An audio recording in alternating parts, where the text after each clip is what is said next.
لبيك اللهم لبيك لبيك لا شريك لك لبيك. Setiap hari lebih dari 200.000 jamaah haji Indonesia menikmati hidangan khas Nusantara di Tanah Suci.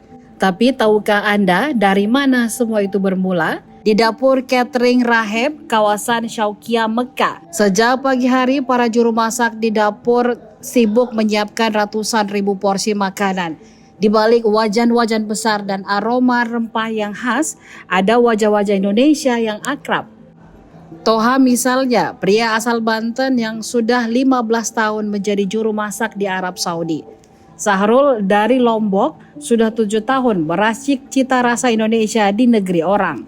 Mereka hanya bisa pulang 2 tahun sekali, tetapi bagi mereka ini bukan sekedar pekerjaan, ini adalah ibadah dalam diam.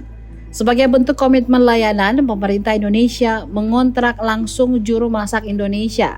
Harapannya selera lidah Nusantara tetap terjaga meski jauh dari tanah air. Tahun ini jemaah menerima total sekitar 127 kali konsumsi, 84 kali makan di Mekah, 27 kali di Madinah, dan 15 kali saat puncak ibadah haji di Arafah, Musdalifah, dan Mina. Hingga akhir musim haji, lebih dari 25 juta box makanan akan didistribusikan. Semua disiapkan dengan standar kebersihan tinggi, menyesuaikan jadwal dan lokasi ibadah. Karena untuk para tamu Allah, rasa rumah harus tetap hadir meski di Tanah Suci. Dan semua dimulai dari sini, dapur para pahlawan sunyi yang tak pernah absen menyajikan cinta lewat sepiring nasi.